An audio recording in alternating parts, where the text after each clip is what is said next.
making disciples, transforming lives. Shalom Bapak Ibu semua, sukacita sekali bisa kembali melayani di GMS Jakarta Barat. Dan kalau saudara perhatikan di sosial media, nama kita sudah berubah, bukan lagi GMS Jakarta Barat, tapi GMS Central Park. Ini info aja. Saudara, sepanjang hari ini saya membagikan pesan Yesus untuk gereja, khususnya yang saya ambil dari kitab Wahyu, ada pesan Yesus kepada ketujuh gereja. Saya merasa ini penting untuk kita pahami atau kita tangkap, karena ini adalah pesan Yesus untuk orang Kristen. Semua orang Kristen, termasuk kita yang hidup di zaman sekarang. Saudara, dan pesan Yesus itu ditulis oleh Yohanes kepada gereja-gereja yang real. Itu bukan sekedar simbol, bukan cuma sekedar pengandaian, tapi adalah gereja yang nyata, yang ada pada zaman itu dengan gembalanya, dengan jemaatnya, dan pemimpin-pemimpin rohani. Saudara, dan keunikannya setiap surat itu punya dua kesamaan, atau punya beberapa kesamaan, saudara. Kesamaan pertama selalu dimulai dengan kata-kata, saudara, ini surat dituliskan kepada malaikat jemaat di mana? Efesus, di ibadah ini adalah di Smyrna, ibadah ketiga gereja di Pergamus, ada Tiatira, lalu ada Sardis, ada Philadelphia, dan yang terakhir ibadah ketujuh itu adalah Laodikia. Malaikat jemaat itu bicara mengenai pemimpin gereja atau gembala-gembala, pemimpin-pemimpin yang ada di dalam gereja tersebut. Lalu kesamaan kedua, selalu dituliskan ini adalah firman dia, lalu dia ini Yesus, lalu dia mewahyukan siapa dirinya. Masing-masing gereja dia mewahyukan dirinya itu beda-beda, sesuai atau relevan dengan kondisi jemaat atau latar belakang kondisi jemaat atau kota tersebut. Jadi setiap pewahyuan tentang siapa dirinya itu akan memberikan sesuatu, menambahkan sesuatu dalam kehidupan rohani setiap jemaat. Dan dalam konteks kita, berarti setiap pewahyuan siapa Yesus yang dia wahyukan dalam kitab Wahyu, itu juga berbicara atas hidup kita dan menambahkan sesuatu dalam kehidupan kita. Katakan amin. Lalu kesamaan berikutnya adalah ada hal-hal yang dipuji oleh Yesus, tapi juga ada hal-hal yang dicela oleh Yesus. Memang ada beberapa gereja yang sama sekali tidak ada teguran Yesus, tapi hanya ada pujian.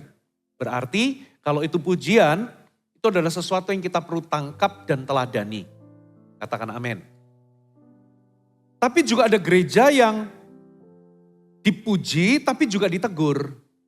Berarti kita ambil teladani yang dipuji tapi kita waspadai yang ditegur. Apa tegurannya? Tapi juga ada gereja yang sama sekali tidak dipuji, cuman ditegur, dicela. Saudara. Nah, kalau Anda mau tahu mana gereja-gereja mana saja yang cuman dipuji, nggak ada tegurannya, ada yang ditegur dan dipuji, dan ada yang cuman dicela, saudara perlu dengarkan YouTube-nya. Atau Anda perlu datang ibadah 7 kali. Saudara. Nah sekarang saya akan bicara mengenai gereja di Smyrna. Mari kita baca dulu ayatnya. Wahyu pasal yang kedua. Ayat 8 sampai 11. Dan tuliskanlah kepada malaikat jemaat di Smyrna. Inilah firman dari yang awal dan yang akhir. Yang telah mati dan hidup kembali. Aku tahu kesusahanmu dan kemiskinanmu namun engkau kaya. Dan aku tahu fitnah mereka yang menyebut dirinya orang Yahudi. Tapi yang sebenarnya tidak demikian.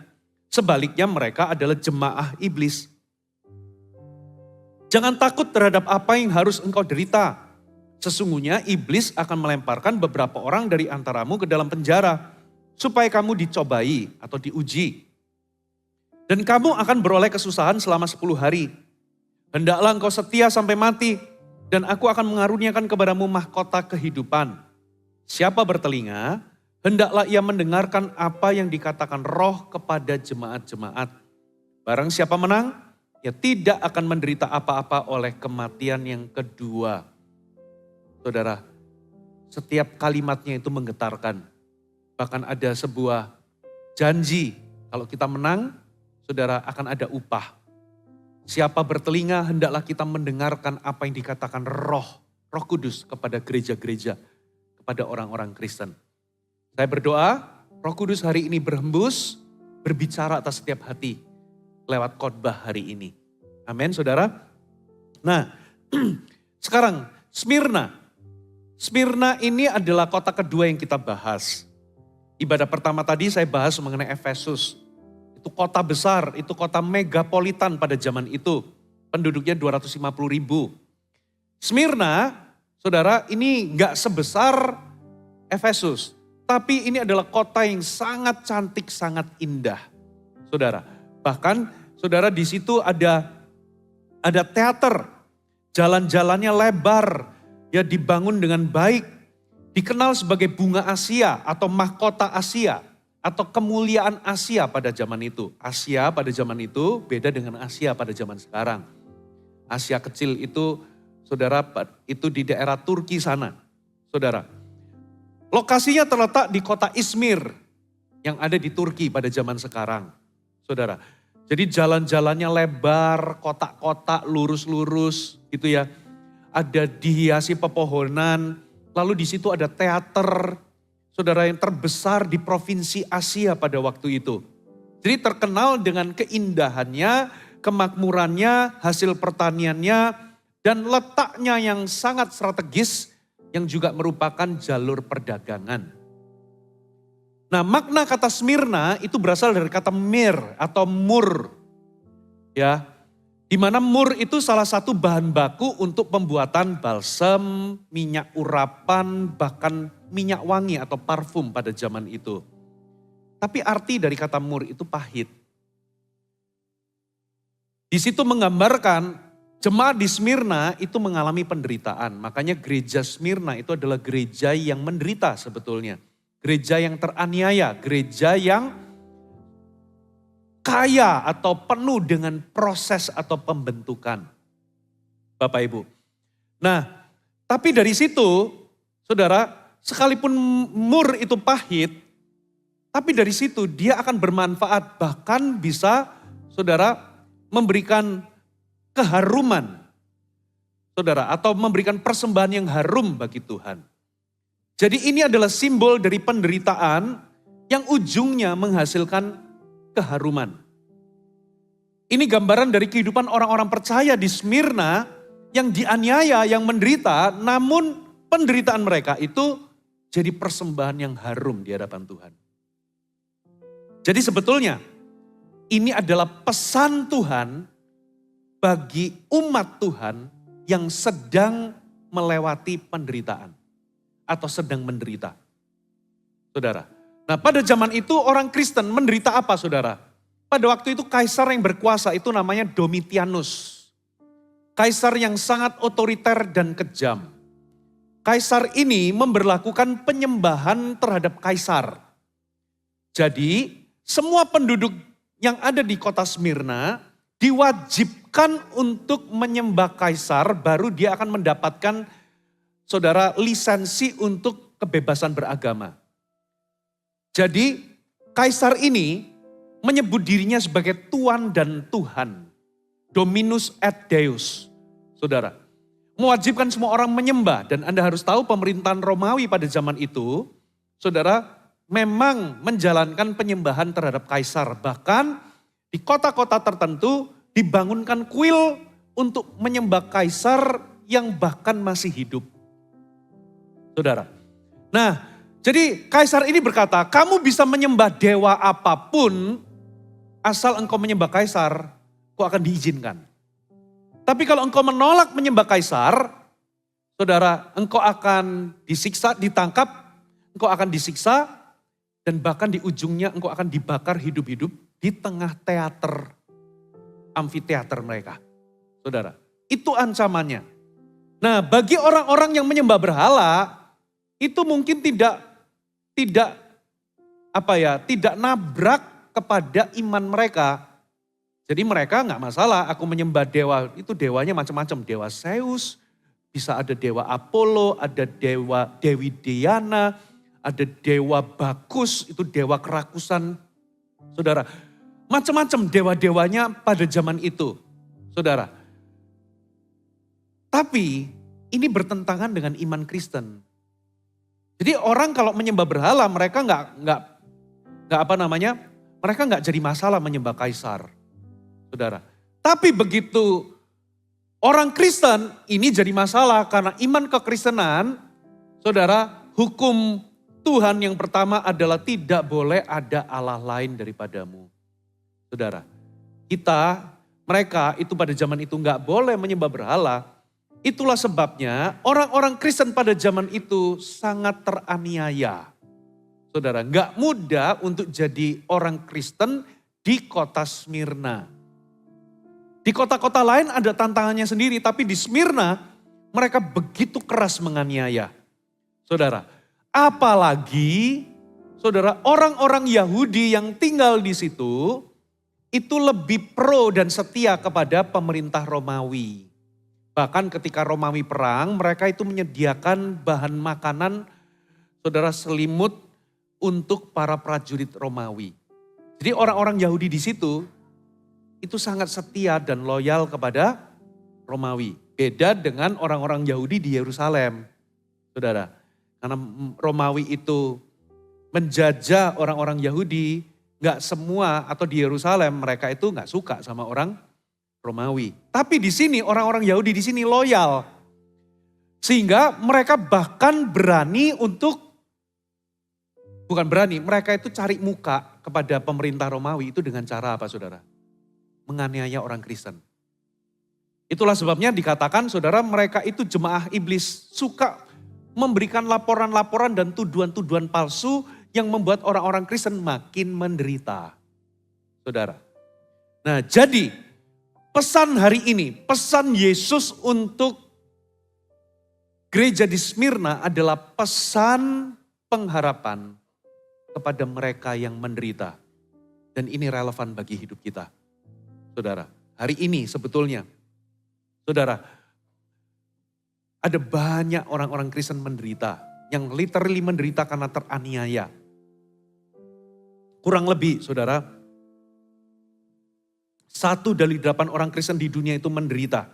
Ada 360 sampai 380 juta orang Kristen itu teraniaya karena iman mereka. Tapi mungkin bagi kita hari ini, mungkin kita enggak dalam konteks teraniaya seperti itu. Mungkin penderitaan yang Anda alami, saudara, mungkin sedikit berbeda. Bisa jadi mungkin Anda teraniaya karena teraniaya karena mungkin gara-gara imanmu kepada Kristus, Anda jadi dikucilkan, Anda dikeluarkan dari keluarga, atau Anda menerima perlakuan diskriminasi. Mungkin gak seperti yang mereka alami, mereka itu sampai dihukum, disiksa, saudara, bahkan dibakar. Atau bisa jadi penderitaan yang Anda alami itu karena persoalan kehidupan sehari-hari. Bisa jadi Anda melewati sebuah kesulitan atau pergumulan dan hari ini Anda mengalami penderitaan. Saudara, yang pasti kalau penderitaan yang Anda alami bukan karena Anda berdosa, contoh Anda menderita karena Anda mencuri ayam, lalu Anda digebukin massa. Nah, bukan penderitaan ini yang saya maksud. Kalau ini penderitaan yang dimaksud, bertobatlah, saudara. Nah, ini adalah penderitaan karena kehidupan. Namanya kehidupan pasti ada yang namanya masalah. Mungkin bisa jadi di tempat kerja, saudara, Anda dituduh melakukan sesuatu yang Anda gak pernah lakukan. Dan karena itu Anda menanggung beberapa penderitaan. Mungkin Anda disalah mengerti. Mungkin itu sebuah pergumulan di dalam rumah tangga. Mungkin itu masalah anak, mungkin dengan pasangan atau mungkin dengan orang tua. Dan itu menggocoh, saudara. Menggocoh itu berarti ada siksaan yang terus menerus. Pesan ini bagi Anda.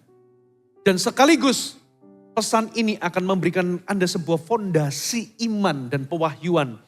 Bagaimana ketika kita mengalami penderitaan. Saudara, Alkitab berkata, Yesus berkata, selama kau tinggal di dunia ini, kuatkan hatimu, kau akan mengalami penderitaan atau penganiayaan. Tapi jangan khawatir, Yesus sudah menang. Halo, amin. Dengan kata lain, saudara, kalau Anda belum menderita, Anda belum mengalami kesulitan atau penderitaan, tunggu saja Anda akan mengalaminya. Ya, dalam beberapa bentuk, saudara.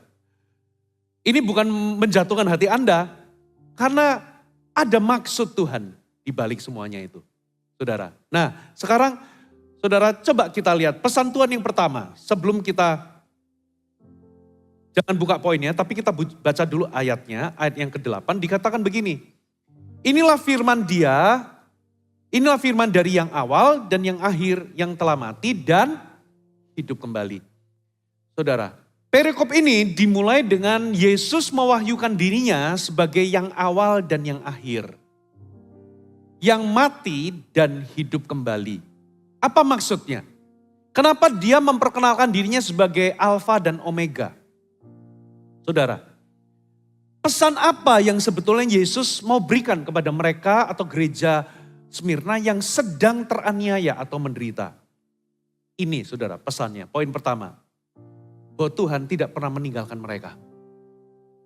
Dan ini juga pesan bagi kita. Kalau Anda sedang melewati sebuah kesulitan atau penderitaan, sadari bahwa Tuhan tidak pernah meninggalkanmu. Katakan amin. Makanya Yesus memperkenalkan dirinya sebagai apa? Akulah yang awal. Akulah yang terkemudian, yang terakhir. Maksudnya apa? Bahwa selama ini aku ada bersamamu di masa lalu. Bahkan aku sekarang ada bersamamu. Bahkan di masa depan, aku sudah ada di sana dan aku akan tetap bersamamu. Aku tidak pernah meninggalkanmu sekalipun engkau melewati lembah. Katakan amin. Jadi Yesus itu memperkenalkan dirinya sebagai I was with you, I am with you, and I will be with you. I'm always with you. I was with you, aku selalu bersamamu di masa lalu. I am with you, aku sekarang bersamamu. Dan I will be always with you. Jadi itu memberikan sebuah kekuatan bagi kita. Kalau hari ini, kenapa ini penting saudara? Karena begini, sangat mudah bagi kita merasa Tuhan menyertai kita kalau semuanya itu baik-baik saja. Sangat mudah untuk kita ini, contoh kalau tiba-tiba Anda dapat promosi yang Anda bahkan tidak sangka. Lalu Anda dipromosi, lalu Anda dapat bonus yang sangat besar. Misalnya Anda dapat bonusnya 2M. Itu tiba-tiba itu bonus mendadak. Anda pasti akan bersujud, nangis terharu. Oh, betapa Tuhan itu nyata, hadir. Betul nggak? Ketika Anda di puncak, sangat mudah menyadari kehadiran Tuhan. Tapi kalau Anda berada dalam lembah, kalau Anda berada dalam kesulitan dan penderitaan, Anda akan berkata, mana Tuhan? Di manakah Engkau? Kenapa ini terjadi? Karena memang ketika kita mengalami penderitaan dan kesulitan, sangat sulit untuk menyadari bahwa Tuhan itu ada bersama dengan kita. Makanya dia memperkenalkan dirinya sebagai, akulah yang awal dan yang akhir. Katakan amin. Bahkan yang menyertainya itu bukan Tuhan yang gak kenal penderitaan. Dia berkata, akulah yang awal dan yang akhir. Yang mati, berarti yang pernah menderita, bahkan mati. Tapi aku hidup. Katakan amin. Berarti, saudara, dia itu nyata, dia itu hidup, dia menyertai kita. Bahkan ketika Anda menderita hari ini, orang yang menderita itu akan sulit melihat masa depannya itu cerah biasanya. Apalagi di zaman-zaman sekarang, tahun 1970-an. Saudara, satu dekade itu, 70 ke 80, saudara, itu masa-masa yang tidak mudah, khususnya di dunia barat. Banyak resesi, pergolakan politik, bahkan ada terorisme pada zaman-zaman itu. Sehingga hari ini kalau Anda mendengar lagu, sebab dia hidup, ada hari esok. Kenapa lagu itu diciptakan pada tahun-tahun itu? Karena semua orang gak bisa melihat masa depan mereka itu cerah. Karena penuh dengan penderitaan, penuh dengan ketidakpastian. Saudara, ya inflasi pada waktu itu resesi ekonomi begitu melanda secara global sehingga orang itu gak bisa menatap apakah aku bisa punya masa depan yang baik. Tapi disitulah lagu itu muncul untuk memberikan pengharapan bahwa dia itu hidup. Kita mungkin gak tahu masa depan kita seperti apa, tapi dia sudah ada di depan. Ya kita gak tahu masa depan kita apa, tapi hidup kita itu ada di tangan dia yang pegang masa depan kita. Makanya lagu itu memberikan pengharapan, pesan ini bagi Anda. Sekalipun hari ini Anda merasa bahwa mungkin nih saat ini Anda merasa sedang menderita, ketahuilah bahwa dia menyertaimu. Dan bahkan kalau Anda menatap masa depan, Anda mungkin menatap masa depan itu penuh dengan kekalutan, kegelapan, kekelaman, penuh dengan ketidakpastian dan keraguan, ketakutan, kecemasan. Yesus ingin memperkenalkan bahwa akulah yang terkemudian. Aku pegang hari esokmu. Mungkin engkau gak tahu hari esokmu seperti apa. Tapi aku tahu hari esokmu seperti apa dan aku pegang hari esokmu. Tuhan mau Anda tidak khawatir. Katakan amin. Dia sudah ada di depan. Amin saudara. Lalu pesan yang kedua. Coba berikutnya, ayat berikutnya dikatakan apa saudara? Kalimat berikutnya saya bacakan ya. Saudara dikatakan begini. Aku tahu kesusahanmu dan kemiskinanmu, namun engkau kaya. Dan fitnah mereka yang menyebut dirinya orang Yahudi tetapi yang sebenarnya tidak demikian. Sebaliknya mereka adalah jemaah iblis. Dikatakan aku tahu, katakan aku tahu. Ini bagi jemaat Smyrna, pesan ini betul-betul comforting, menguatkan mereka. Yesus tahu kesusahan mereka. Yesus tahu kemiskinan mereka. Yesus tahu mereka itu difitnah. Yaitu orang-orang Yahudi yang suka kumpul di sinagog. Tapi mereka kumpul bukan untuk beribadah. Tapi mereka kumpul itu untuk memberikan tuduhan-tuduhan palsu. Makanya mereka itu dikatakan sebagai jemaah iblis. Iblis di situ artinya Satan, artinya pendakwa. Saudara, yang terus mendakwa orang-orang Kristen. Saudara, dan Yesus mengatakan aku tahu. Pesan kedua adalah sadari, saudara, dan percaya bahwa dia mengerti segala pergumulan Anda. Katakan amin. Yesus yang berkata, aku tahu kesusahanmu. Bukan Yesus, bukan imam besar yang tidak mengerti penderitaan kita. Dia pernah mati, makanya aku awal akhir, akulah alfa omega, aku mati tapi aku hidup. Berarti dia pernah menderita. Dia imam besar agung. Dia ngerti penderitaan kita. Karena dia juga menderita. Dia juga dicobai, bedanya dia menang, dia tidak berbuat dosa. Katakan amin. Itulah sebabnya dia tahu penderitaan kita. Apa yang kau derita? Dia tahu.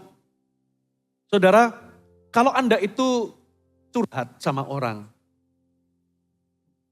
Pasti Anda itu kepengen curhat sama orang yang bisa mengerti apa yang Anda alami. Betul ya? Kalau misalnya Anda itu 10 tahun menikah dan Anda mengalami gejolak dalam pernikahan dan Anda mengalami konflik pernikahan yang sangat besar.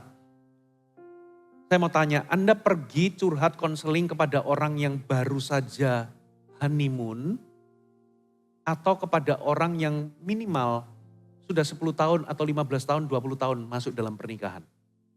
Anda pasti cari orang yang sudah melewati pahit manisnya pernikahan. Bukan yang baru ngalami honeymoon. Kenapa?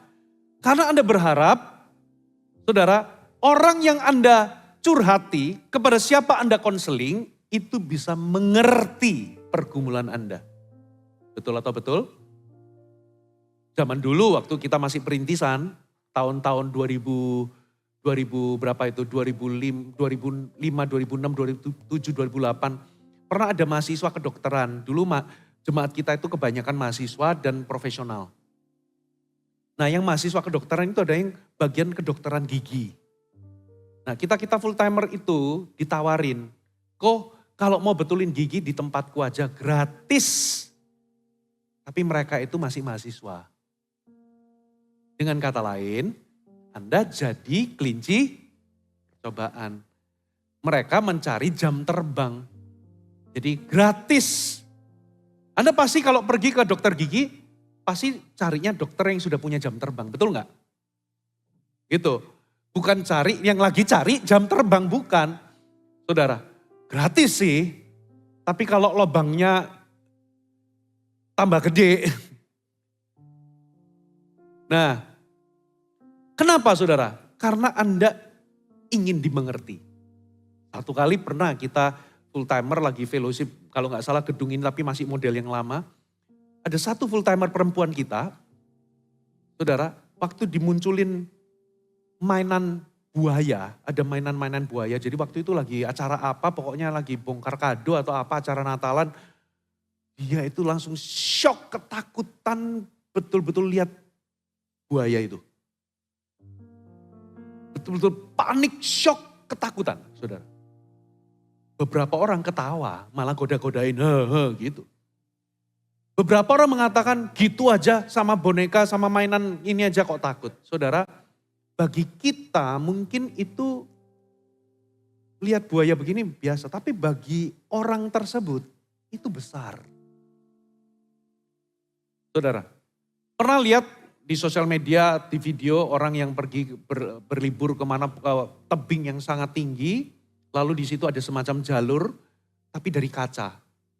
Pernah lihat ada orang yang, waduh, jalan bisa lenggang kangkung itu, padahal di ketinggian. Itunya tembus pandang kan. Tapi kan lihat, ada yang lucu-lucu kan, betul ya. Ada yang waduh sampai apa itu namanya, pegangan, ada yang ketakutan, nangis-nangis. Semua orang ketawa, gitu aja kok takut.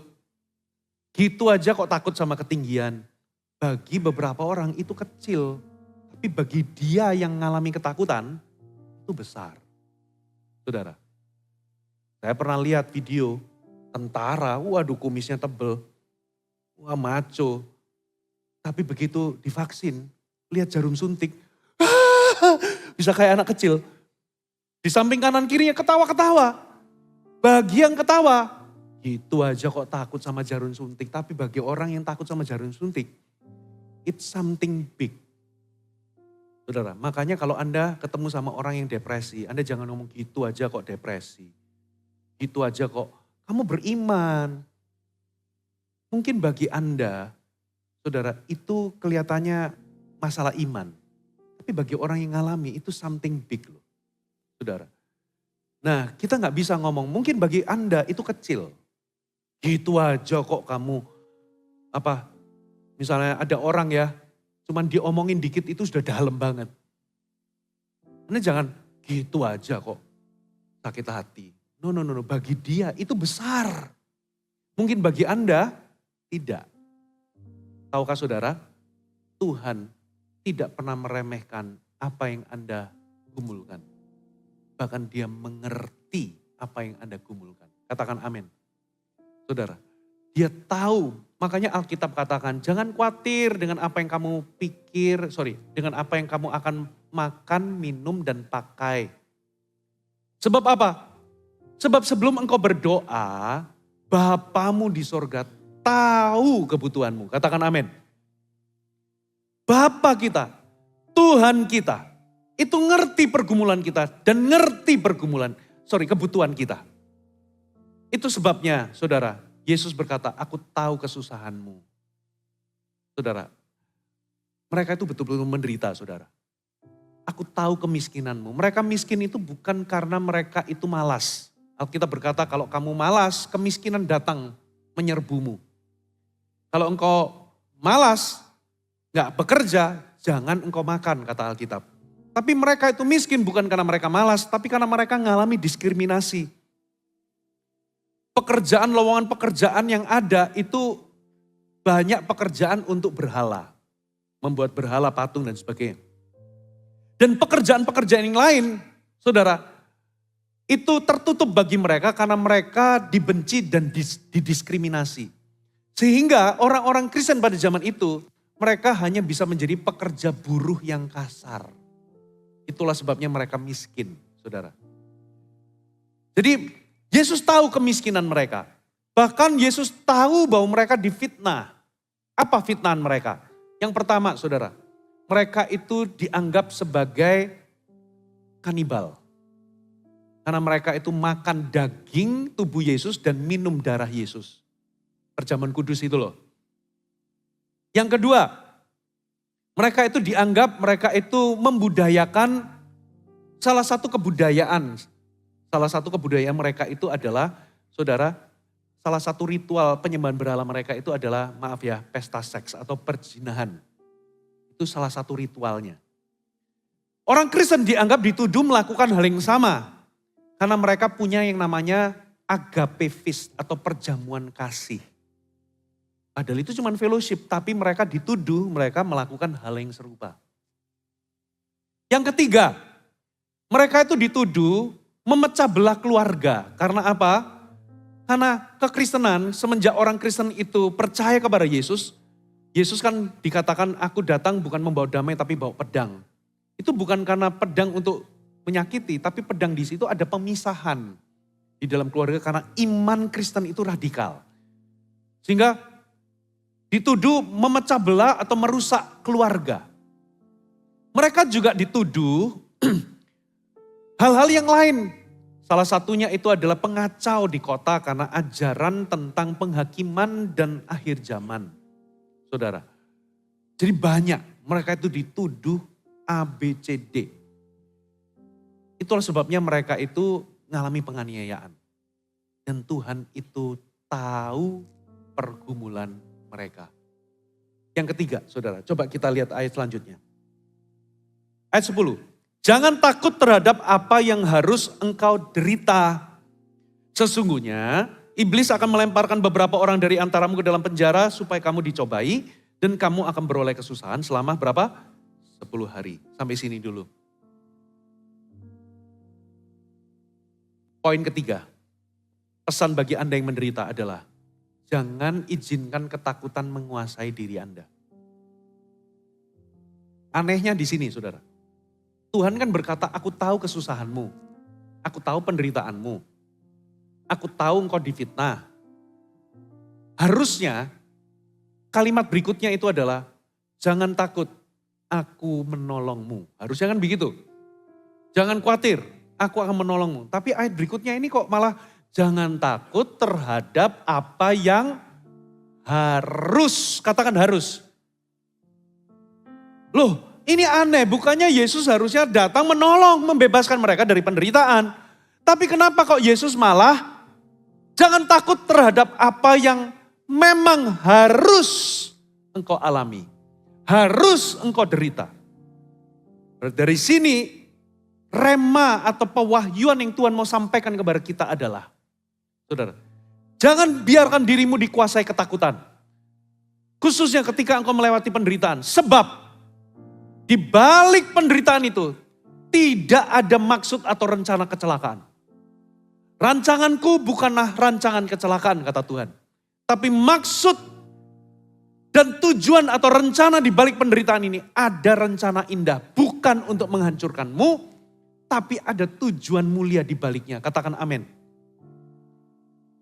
Dan bukan hanya tujuan mulia, berarti kalau Tuhan itu mengizinkan Anda itu harus melewati sesuatu, Tuhan itu sudah mengukur dan menimbang. Tuhan tidak akan mengizinkan Anda melewati sesuatu itu melebihi kekuatan Anda. Katakan amin. Jadi ini harusnya Bapak Ibu memberikan kita itu penghiburan kekuatan. Kalau Tuhan mengizinkan kita melewati sebuah kesulitan, itu gak akan pernah melebihi kekuatan kita. Katakan amin.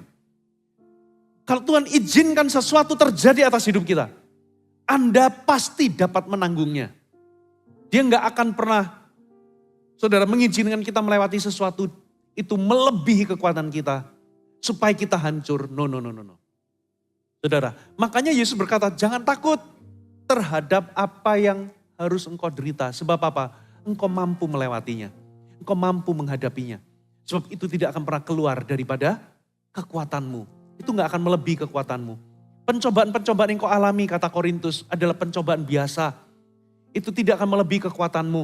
Dan kalaupun kau sedang melewatinya, Tuhan akan memberikanmu hikmat dan jalan keluar supaya engkau dapat menanggungnya. Katakan amin.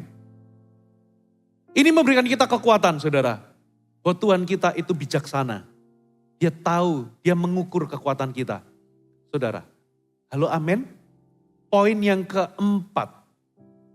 Saudara, ini yang tadi saya maksud.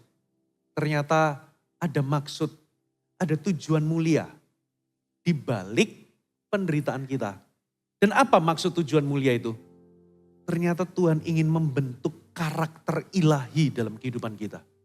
Coba kita lihat ayatnya. Kita sampai di mana saudara tadi? 10 ya, saya ulangi ya. Jangan takut terhadap apa yang harus engkau derita. Sesungguhnya iblis akan melemparkan beberapa orang dari antaramu ke dalam penjara supaya kamu dicobai. Jadi pada waktu itu, memang mereka itu, jadi kebiasaannya orang Romawi pada zaman itu, mereka menangkap orang Kristen, lalu mereka itu dikasih waktu 10 hari. Kalau dalam 10 hari itu mereka itu tidak mau menyembah patung, setelah itu mereka akan dihukum. Nah hukumannya itu bisa hukuman siksa, bisa hukuman mereka di penjara, atau yang terburuknya mereka bisa digantung. Tapi mereka nggak dikasih tahu. Pokoknya kamu akan dihukum dan dikasih waktu grace period 10 hari ini. Kalau kamu masih nggak ngaku, kamu tak kasih waktu 10 hari. Kalau selama 10 hari ini kamu mempertahankan imanmu, kamu akan dihukum. Saudara, nah itu menakutkan gak? Menakutkan saudara. Tapi Yesus berkata jangan takut. Sebab itu gak akan keluar, gak akan melebihi kekuatanmu. Lalu apa kalimat berikutnya? Dikatakan hendaklah engkau setia sampai mati. Katakan hendaklah engkau setia. Kesetiaan itu yang Tuhan cari. Makanya Tuhan berkata, aku ingin kamu setia sampai akhir. Kesetiaan itulah karakter ilahi. Katakan amin. Coba ya saya ulangi ya. Yesus ngomong apa saudara? Aku tahu kesusahanmu. Aku tahu kemiskinanmu. Tapi ada keterangan tambahan. Di mata Tuhan, Tuhan berkata, namun engkau kaya. Coba ulangi lagi ayat yang ke-9. Munculkan lagi ayat 9. Aku tahu kesusahanmu, kemiskinanmu. Ada kata-kata apa saudara? Namun engkau kaya. Menarik sekali. Mereka itu miskin. Mereka didiskriminasi. Mereka itu miskin bukan karena mereka malas. Tapi mereka betul-betul miskin karena mereka didiskriminasi. Tapi di mata Tuhan mereka kaya. Nah, kekayaan di mata Tuhan itu apa? Ternyata kita bisa tahu dari ayat yang ke-10 tadi. Dikatakan begini, hendaklah engkau setia sampai akhir. Berarti di titik waktu surat ini ditulis mereka setia enggak? Setia. Itulah kekayaan yang sesungguhnya.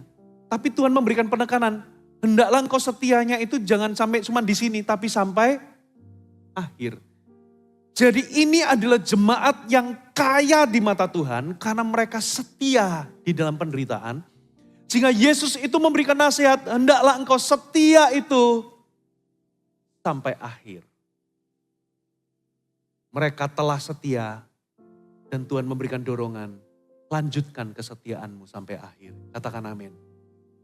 Saudara, dan itulah kekayaan di mata Tuhan. Jemaat ini memang miskin, tapi mereka kaya. Kenapa mereka kaya? Karena mereka setia. Sekalipun mereka teraniaya. Sehingga Tuhan itu mendambakan, hendaklah kamu teruskan setiamu ini sampai akhir. Katakan amin. Nah, dari sini Anda bisa tahu, saudara Bapak Ibu. Ya, ternyata yang Tuhan cari adalah karakter rohani. Dan bagaimana karakter rohani itu terbentuk? Ternyata itu terbentuk lewat kesulitan, penderitaan yang Tuhan izinkan terjadi dalam kehidupan kita. Itulah tujuan mulia di baliknya. Tujuannya itu mulia. Dia bukan untuk menghancurkan Anda. Namun Anda hancur atau tidak, itu tergantung dari sikap. Makanya jangan salah bersikap. Katakan amin. Yusuf adalah seseorang yang hidupnya pahit tapi sikapnya itu manis. Sehingga hidup yang pahit itu tidak menyebabkan Yusuf kepahitan. Heran ya. Nah, kata kesusahan, aku tahu kesusahanmu. Kata kesusahan di sini itu dalam bahasa aslinya itu klipsis. Artinya itu ditumbuk dengan benda yang berat dan keras sampai hancur. Saudara, itu seperti gandum yang ditumbuk supaya menghasilkan tepung untuk membuat roti. Saudara, itu seperti anggur yang harus ditumbuk, digencet sampai hancur sehingga menghasilkan jus. Itu sama seperti gandum yang baru saja dipanen, harus ditumbuk, dihimpit, digilas, supaya terpisah dengan gabahnya. Supaya sisa gabahnya. Nah, itulah yang namanya kesusahan yang mereka alami. Ternyata ada tujuan mulia. Tujuannya adalah supaya mereka muncul dengan karakter Kristus atau karakter ilahi. Katakan amin. Bukan menghancurkan mereka. Siapa contoh yang baik? Yang pertama adalah Simon Petrus. Satu kali Yesus berkata, Simon, Simon, lihat iblis datang untuk menampimu. Tapi aku berdoa supaya imanmu tidak gugur. Dan kalau engkau sudah insyaf, kuatkanlah saudara-saudaramu. Apa panggilannya Simon? Saudara, Simon itu akan menjadi soko guru atau pilar di gereja. Menguatkan jemaat. Dia akan menjadi rasul. Tapi Yesus berkata, tapi kamu masih belum siap untuk menguatkan orang. Kenapa? Karena di dalam dirimu masih ada Simon. Tahu arti kata Simon? Simon itu artinya buluh yang ringan, mudah dihembuskan oleh angin. Sedangkan panggilanmu adalah Petrus, batu karang, kau harus jadi soko guru gereja. Itulah sebabnya engkau harus melewati masa penampian. Tahu nggak gandum itu kalau ditampi itu gimana? Harus ditumbuk, digiles supaya terpisah. Butiran gandum itu terpisah dengan gabah-gabahnya itu, bahasa Surabayanya itu gabah. Saudara, itu kalau zaman sekarang mungkin nggak pakai ditumbuk, tapi dimasukkan selepan itu loh. Padi itu dimasukin selepan, supaya apa? Terpisah antara gabah dengan berasnya. Nah zaman dulu itu harus ditumbuk, saudara, digilas, dihancurin. Lalu setelah itu, kalau di dunia barat itu pakai fork yang gede, akan dilemparkan ke atas. Angin akan menerbangkan gabah yang ringan itu, lalu memisahkan gandum yang berat itu jatuh ke tanah. Kalau orang di Indonesia pakai tampah.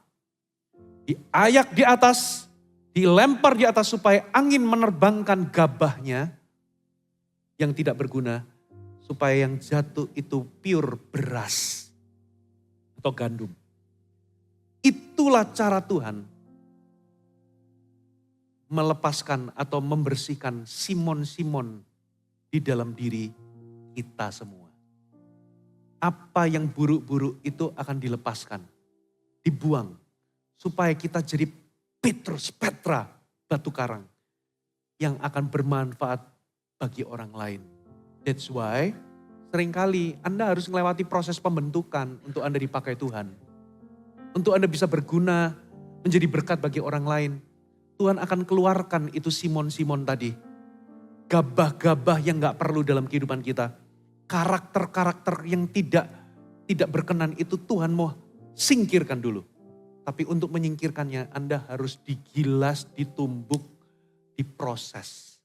Dan itu menyakitkan Bapak Ibu. Makanya saya dulu waktu anak muda, full timer, mimpi saya besar. Tuhan use me mightily. Aku punya mimpi, aku mau gembalakan jemaat yang besar. Saudara, gara-gara itulah saya di prosesnya itu hebat banget. Saya hampir menyerah, saudara. Belasan tahun saya diproses, saya sempat merasa kok teman-teman pendeta saya yang lain kok kayaknya nggak ngalami yang saya ngalami. Kok saya gini-gini amat, kok saya kok diulek Tuhan. Kok saya dihancurin ya Tuhan. Itu masa-masa itu sampai saya pernah hampir meninggalkan panggilan. Sudah nggak kuat mau menyerah karena tekanan yang begitu hebat. Tapi untungnya Tuhan menguatkan saya. Saya tetap jalan dalam panggilan. Dan sekarang kalau saya noleh ke belakang, saya baru tahu kenapa kok saya digilas, dibentuk, dihancurkan. Saudara, ternyata setelah saya melewati itu, hari ini Tuhan memberkati bukan hanya pelayanan saya tapi dengan tim pelayanan itu Tuhan tambah-tambahkan semakin berkembang. Saudara, kenapa kok saya harus lewati masa itu? Ternyata saya tahu, saya punya bakat sombong itu besar. Saya ini punya potensi sombong itu gede banget. Saudara, makanya saya harus digiles dulu. Supaya apa? Sombong-sombongnya itu keluar dulu. Saudara.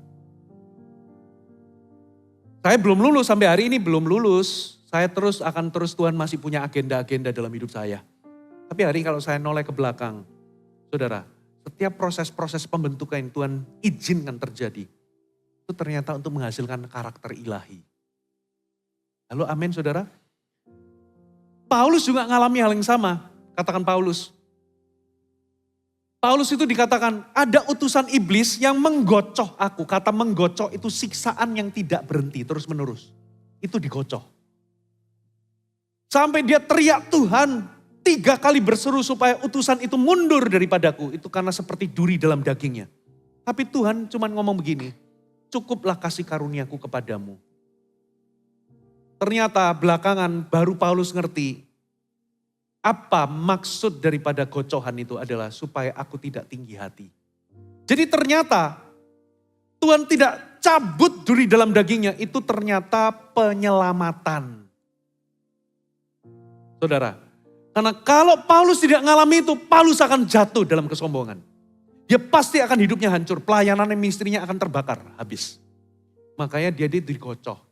Dan di dalam Alkitab itu, apa utusan iblis yang menggocoh dia? Itulah penganiayaan yang dia terima selama perjalanan misi. Dia itu banyak penentang, banyak musuhnya. Dia dianiaya, dia disiksa. Dia itu berdoa, Tuhan, kenapa kok jalankan misi kalau bisa musuh-musuh itu mundur. Tapi Tuhan gak izinkan itu, Tuhan izinkan musuh-musuh menggocoh dia. Itulah penganiayaan yang dia alami di dalam perjalanan misi. Kenapa? Karena Paulus itu dapat hikmat pewahyuan yang levelnya itu level tinggi. Bahkan dia itu dia dapat pewahyuan tentang tingkatan sorga. Saudara, supaya dia gak sombong, saudara, Tuhan izinkan kesulitan ada dalam ministrinya. Rasul Paulus itu bahkan sampai hampir putus asa loh saudara. Dikatakan aku pun putus asa.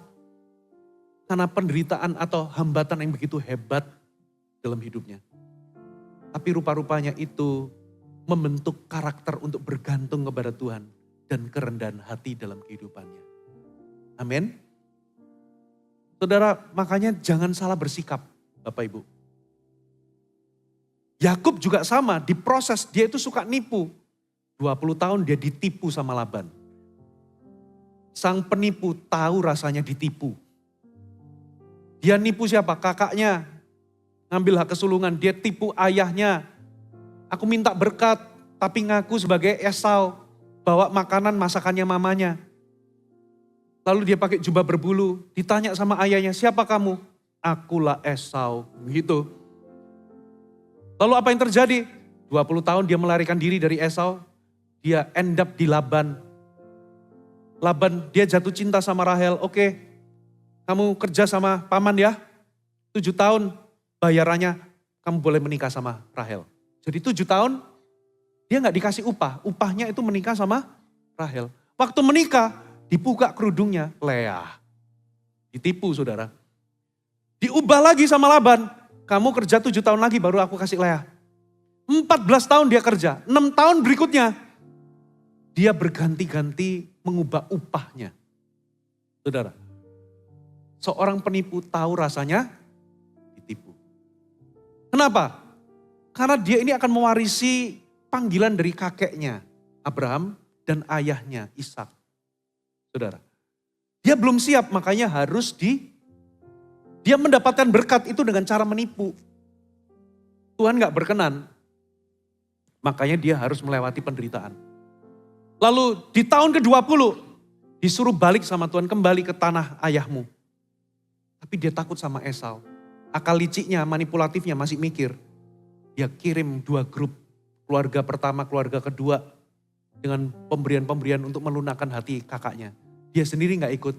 Dia duduk sendirian di tepi sungai Yabok. Di situ Tuhan datang bergulat dengan dia. Seorang pria misterius yang adalah Tuhan.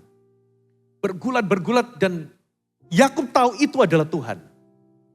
Saudara, dia bergulat karena apa? Yakub ingin minta berkat. Katakan ingin minta berkat. Aneh gak? Aneh. Bukankah Yakub sudah terima berkat? Kenapa kok sekarang minta berkat lagi? Anda harus tahu, berkat yang Anda capai dengan hasil menipu, itu bukan berkat. Dia tahu bahwa dia gak pernah menerima berkat sesungguhnya. Itu berkat kamuflase atau semu. Makanya jangan suka nipu. Jangan suka ambil kekayaan dengan cara gak halal. Apalagi nipu merugikan orang. Saudara.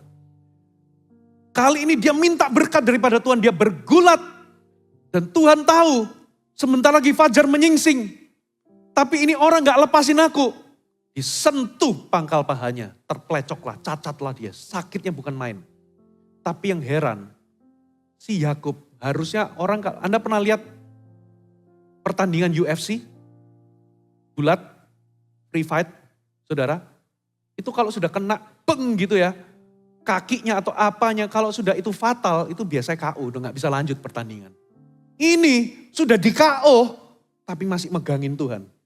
Aku gak akan lepaskanmu sampai engkau memberkati aku. Lalu Tuhan tanya, siapa namamu? Menurut Anda Tuhan gak tahu siapa namanya? Tahu, tapi kenapa kok ditanya siapa namamu? Karena Tuhan ingin kejujuran daripada Yakub. Karena sebelumnya, ini deja vu. Sebelumnya dia minta berkat ke ayahnya, tapi dengan cara ditanya ayahnya, siapa kamu? Dia jawab Esau. Dia bohong.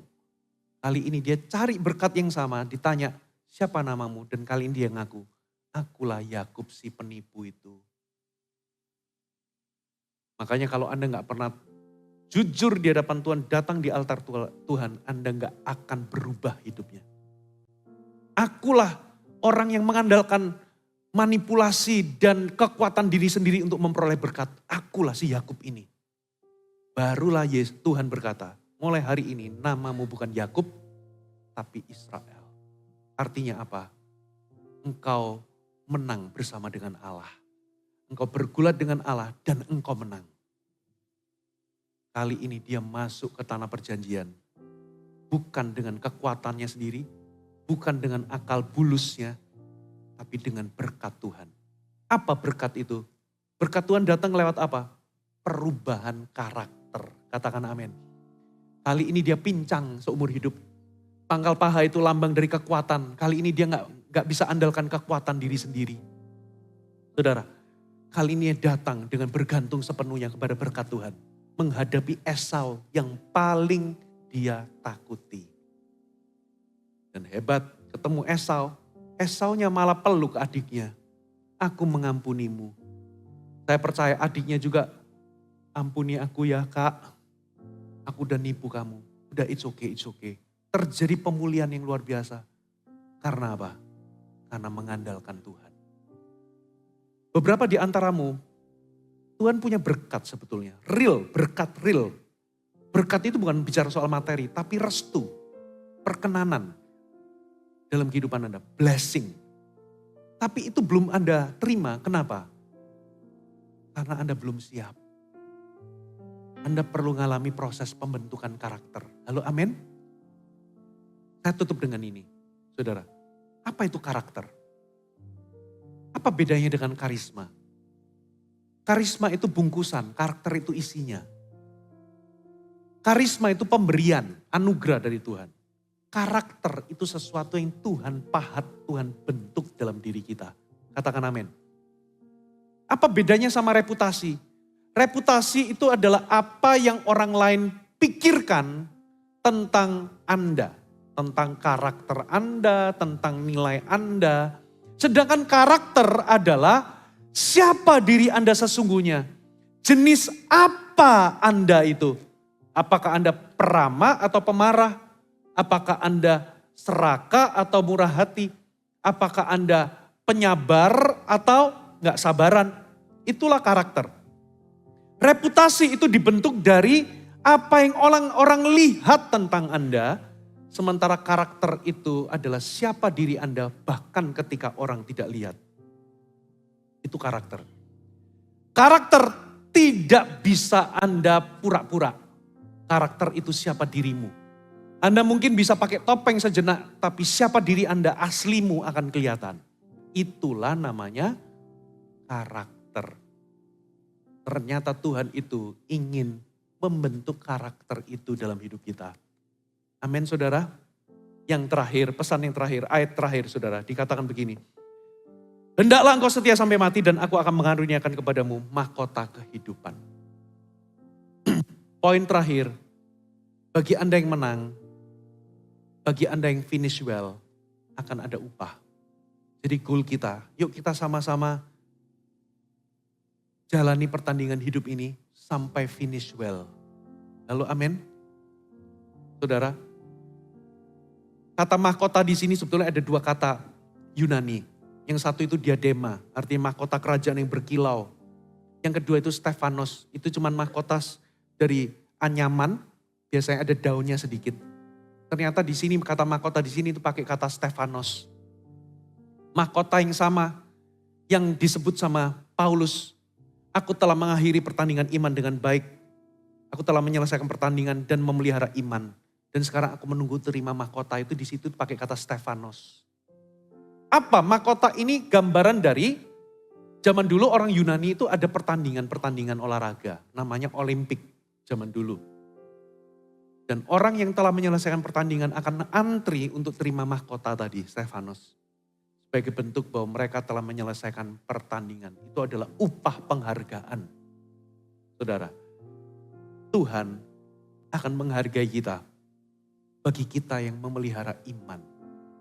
Bagi kita yang finish well. Katakan amin. Sebab itu jangan nyerah di tengah jalan kalau Anda dibentuk. Jangan kecewa dan marah sama Tuhan dan meninggalkan iman ketika Anda dalam proses. Katakan amin. Sebab kalau Anda menang, kalau Anda finish well, Anda akan terima upah yang tidak akan pernah diambil dalam hidup Anda. Mari bangkit berdiri sama-sama.